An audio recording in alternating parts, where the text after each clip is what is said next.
Hello, welcome to Embrace and Restore. I'm Danny Davis Smith, your host. Last time we had a discussion, we dissected AI in the boardroom. Today, we're heading to campus to ask a profound question about our future.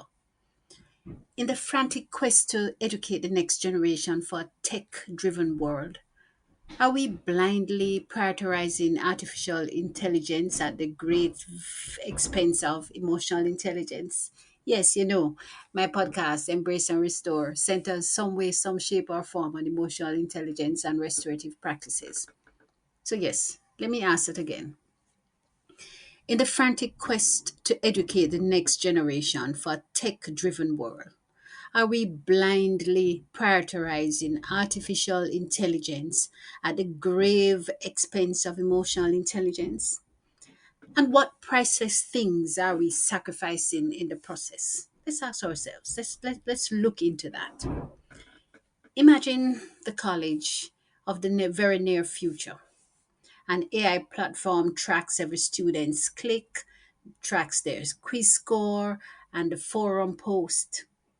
It uses this data to personalize every single learning path. It uses it to auto grade essays with perfect consistency and to flag with unnerving accuracy which students are at risk of dropping out.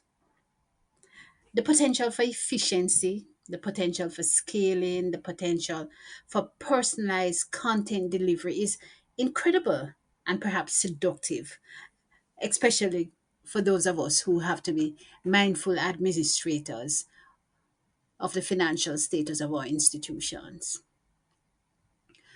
But we must pause and ask, is this the entirety of education? Education, at its best, is not merely information transfer, it's a human transformation. It's in the messy, unpredictable, and deeply human space of a heated classroom debate where critical thinking is forged. It's in the off the record chat during office hours where a prospective, perhaps lecturer or professor, notices a student isn't just struggling with the material, but is struggling with life itself. Perhaps it is mental challenges, crippling anxiety, perhaps, profound loneliness, or a crisis of identity. No, no algorithm, no algorithm, regardless of how sophisticated, can truly replicate that moment of genuine connection. That restorative, yes, I had to get that in, that restorative open ended question: how are you really? That is the bedrock of mentorship. When we over index on AI driven metrics and automated instruction, we risk creating a generation of incredibly informed graduates who are simultaneously deficient in the core human skills needed to navigate a collaborative workplace. Communication, they can't do that. Empathy, they don't understand that. Conflict resolution, and self awareness, they can't navigate. They don't understand those things.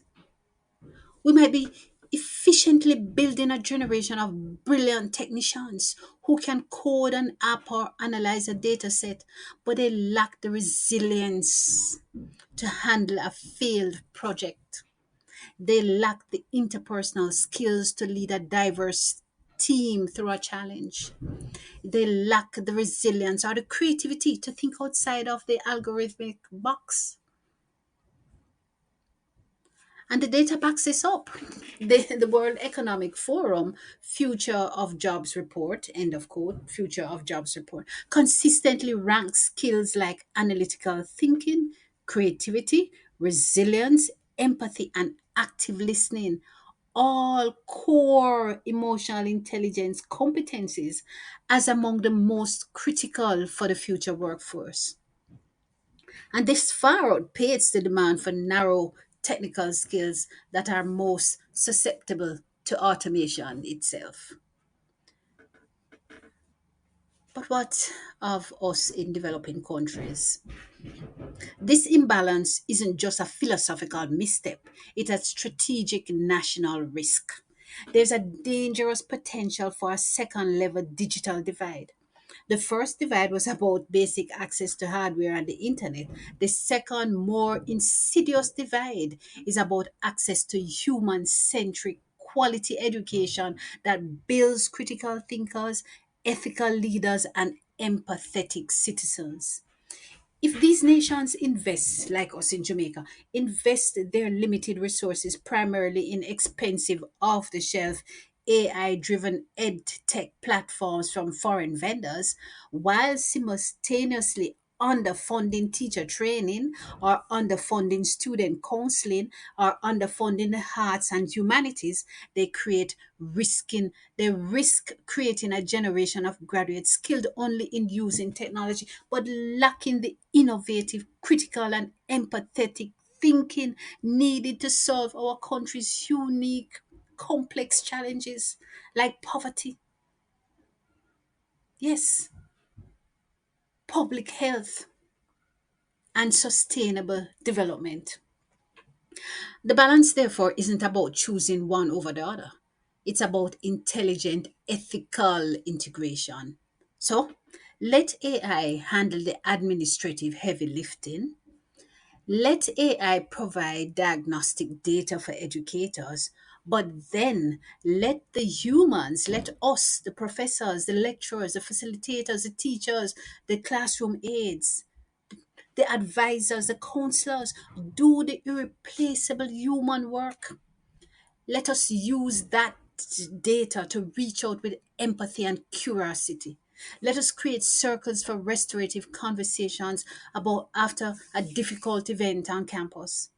Let them teach with technology. Let us teach, not let us be replaced by it.